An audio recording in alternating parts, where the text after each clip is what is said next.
So we are here at Melvin Martin's metalworks shop, welding shop, machine shop, and this is March the 24th, 2022. And Melvin is one of our Mennonite neighbors, and he has metal crafting skills. He has all kinds of skills in crafting metal. His brother makes furniture and is a woodworking man with furniture, but Melvin has really perfected all kinds of metalworks. Most of the local Mennonites are farmers around here, but Melvin is a very, very different. He has his own metalworking shop. Is that called fabrication? Is this what it's called? Is fabrication? Metal fabricating? I did all the fabricating as well. So what does the term fabricate mean then? Cutting, measuring. Oh, okay. So cutting and measuring metal is fabricating then? And, okay, so Mr. Melvin is welding it together.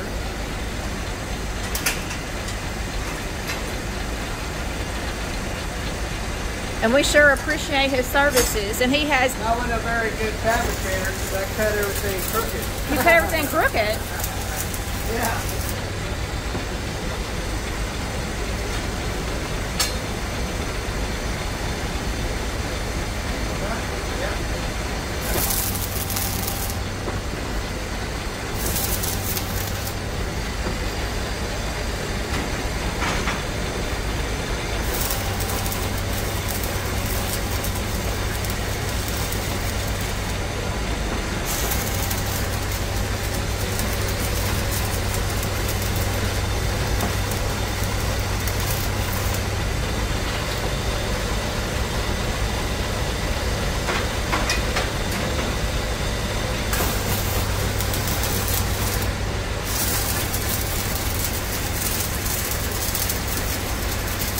Stephen and I have lived in Cerulean for almost 18 years, and I think Melvin was about 18 years old when I first met him. Did you just turn 30? Let's see, you were born in, did you just turn 37? Right. Yeah, because he was born in 1985. He was born March the 14th. He just had a birthday 10 days ago. His birthday was 10 days ago. His mother's birthday is on Valentine's Day.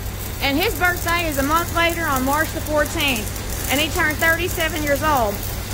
And Melvin was like 18 or 19 when I first met him, when Stephen and I moved to Cerulean. We've been here at Cerulean twice your age now.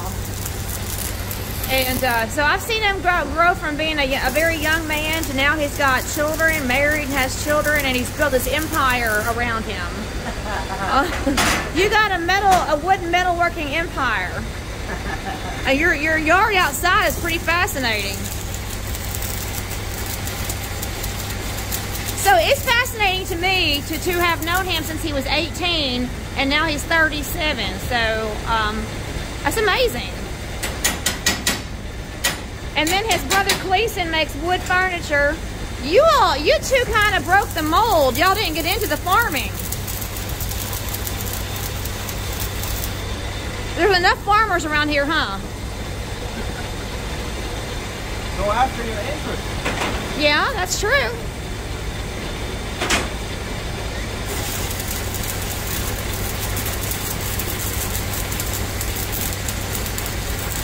So I'm going to assume that you're self-taught in all of this. I mean, you didn't go to a welding school. That's right. I went to the real college. The College of Hard Knocks, right? So Melvin is a self-taught professional in all that he does.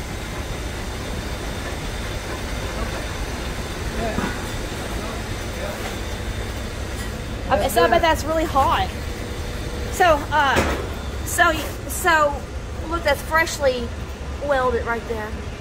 And so that's not going to break. It's all put together. I mean, it's like welded and it won't break. So what's he powering this off of if he doesn't use electricity? What is that switch? What is that switch? If you're what was all that? running? Yeah. A Kubota diesel out of a refrigeration unit off a semi. Repowered. Repurposed. Wow. It Like that one there? Yes. Oh. It pulls a belt drive generator, produces electricity to weld with. What does that belt go to it? Everything runs off of belt power here. Little diesel and engine room out back powers a shaft running through the building. And we tighten the belt wherever we want power. Just like a lawnmower deck. Wow. Okay, show me the switch. Can you show me exactly what all this is involved in? I won't get your face on camera, just unless you want to put your helmet down. So that, well, I mean, I know that you don't want your face on camera. Can I at least get your profile? So tell me what you have up here. Just a regular ignition switch. Wow, Stephen, look. I mean, look, he really does have, it really is an ignition switch. Yeah. And explain, where's the, See the power shaft under there? I'll make it turn. See that shaft? oh, wow. Rotating shaft? I do. And then, it's turning, okay. Oh, wow, check it out. Oh, man. So the shaft goes down here, goes back there, goes up there. This is where the electrical switch used to be. Look at it now. It's a clutch lever. Oh, wow. Wow. Now, that's your own development? Yeah. We got too much smoke going on. Oh, look at that. There's fresh air in. Oh, what do you... Putting really going here and the smoke coming off of it. Open the back door and this moves fresh air through. Wow. And what do you make on this machine here? This is a do-everything machine. Now, did you, this is something you purchased, right? Yes, You didn't build this one. Bought this new. Wow. It can do so many things, I don't know where to start describing. Put Oh. a key groove in the shaft, make a gear, put a spline. Wow. Face mill something like a wood planer, it actually planes steel nice and flat. It's basically a lathe, isn't it? The lathe is there. That's the lathe. Oh, this is a lathe. That's the lathe. Yeah. That's a big lathe, too. Wow. Where did you get that monster of a machine? Find somebody who want to get rid of it. And okay, so you build what you have to build, and then sometimes you can repurpose some things. Then Most chippers are either wore out or else cost too much. I had to build that. But this is a precision instrument. Really. but you rigged this whole belt system up. Then Yeah. that's really ingenious. He keeps plenty of belts on hand, too. That is so ingenious. Oh, and so what does this do? What is this That's a machine? lathe. That's for I cutting don't- things that go around. For shaping things you're going to spin. That's rusted out terrible. We need to build a new one like it. And you can do that on that machine. On this machine, Yep. yes. Oh, wow. And then drill the holes would go to the jet milling machine. And put a hole through it for the stay pins. Oh, Part of a grain auger. man, Melvin. Man, Melvin. I mean- Melvin's a man. Between these two machines, I could make that piece right there. Yeah, you can do that round on the lathe and then bring it over here and cut the grooves. Cut the grooves, yep. Okay, wow. My goodness, I'm highly impressed. How did And you? that's a bigger drill press than the one I got the other day. I would say so. How in the world did you get interested in all of this? I mean, when did you know as a child? Did you know you were interested in all of this? I guess it really got its roots all the way back to when a neighbor farmer said he drug out 30 dead calves out of 100, and the profits were all gone. He didn't know where to go with the next dead one, and the profits just didn't look good. So I started digging into this, and one day at a time, I built up interest and abilities, and kept on upgrading equipment. Wow. So you don't have to worry about dead calves then? I do not. No. Wow. Just has to worry about keeping the power going, make machinery. Wow. Are you the only one of your group of Mennonites here locally that does things like this? Are you the only one? I'm the only one. We have a few others with a small farm shop. They do a little bit. Right. So what kinds of customers do you get? I mean, like what kind of businesses? I mean, who are your main customers? My main customers are, of course, the local ones. I guess what I'm saying is, are your main customers not your Mennonites, but I guess you call us Englishers, I guess. Are your main customers non-Mennonites? Mostly. The main dollar value ones are. Right, right. And some go as far as Ontario, Canada. You have customers and You have to ship stuff all the way up there. Wow. The farthest south is an offshore sewage treatment plant in Lake Wales, Florida. Florida. Everything in between. Wow. And how did you get connected with them? Just by word of mouth. Yep. Because you don't do anything on social media. Nope. So it's all word of mouth. Do you have like a catalog that you produce? Nope. I don't even have a sign out by the road. Yep. Produce a good product and the world will beat a trail to your door. Yeah. Now this is a neat little thing. Did you build this one? No, we just repowered it. Power it with a flexible drive cable that quick connects to the back of it. And what is this? Metal cutting bandsaw. Wow. When I met you as a young 18, 19-year-old, I never ever could have visualized the man that you are today with all the things you can do today. That's incredibly awesome. And look how organized he is over here. Check this out. Wow. I am blown away. So do you have a working inventory of all the stuff you have out in your yard? Pretty much. So, oh, look at all these colored wires. Look at that. Now, do the colors mean different things? Yes.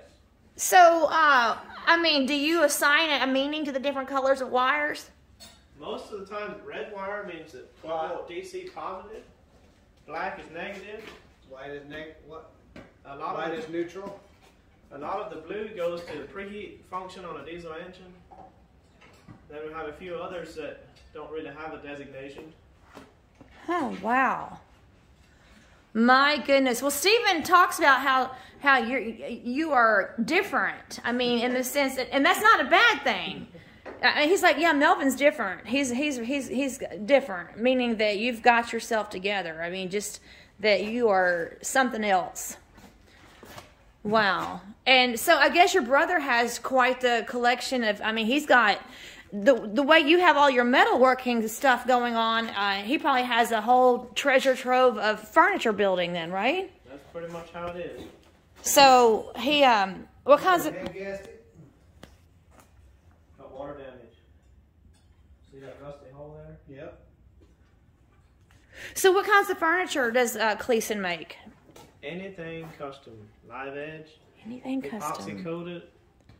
You ought to see that latest table he made. It was a big cedar slab, 3 side by side, and the channel in between was filled with clear epoxy. It looked just like the creek. He had a beaver dam, a homemade beaver dam with some foam in the water where it run over the top, had some pebbles in the bottom, and the whole thing coated with clear epoxy and sanded smooth. You could see down, it's the river, it's a river board, it's a table. Wow. Wow. He can do some sharp stuff that way. Wow. Who ordered that for him? That Bluegrass Hearth and Grill store on 91. Yeah. They wanted something cool, something different. Wow. I'll be there. So I guess he didn't want to deal with dead calves either. I guess. Oh. He does feed cows out in the pasture. Oh, he does. See, you're not on camera. Just Stephen is. But so he does have a few cows then. He feeds just to gain weight, lets them eat the grass, and when they get heavy enough, he'll replace them with smaller ones. Oh, okay. Just to put his farm to use. But right. He's not a farmer. Right. Just to make use of the land around him, I guess. Right. So, do you know how he got interested in woodworking? Same way you got interested in this? Very likely. Wow. Wow. We're getting mixed up. He's got a few metalworking tools now, and I'm getting into the wood a little bit. Is that, yeah, I see that. I see that. Well, I mean, and the way you made your windows, that's pretty cool too. There's a reason behind that. Tell me. If you have windows in the side, you see the sun from the edge. You look back down to your work and you're blinded. You can't see this dark, greasy equipment. You just can't see what you're doing. This way the light comes from the top. You're looking at your work, you don't get blinded, you can always see, and you don't get distracted by what John Brown is doing outside. Yeah, that's true. And then the depth, there's a reason for the depth too. Just like a hidden tube lighting in a normal house or a bus station. Isn't that something? And to our audience on Big Belly Rebuilds, Melvin did not go to any type of educational facility outside his own brain. That he is self-taught in all of this. Eighth grade education. 8th grade education. That's like having been taught to use a fork to eat chicken. Now you can help yourself. Wow. So this is what an 8th grade education can do for you. Wow. That's amazing. Well, Melvin, thank you for your time, and thank you for letting me showcase your facility. I've tried to be respectful and not get your face on film. Might have got your profile. But thank you so much for showing us your facility and all the things you had outside, and for welding. And I just really appreciate it, and this is definitely going to be good content for our channel. So, and please leave your comments about this video. If you like what you see with Mr. Martin, if you like what you see, please leave your comments, let us know, and we'll pass on some good encouragement to Mr. Martin. So thank you all so much for watching. Stephen, you want to sign off? God bless, and later.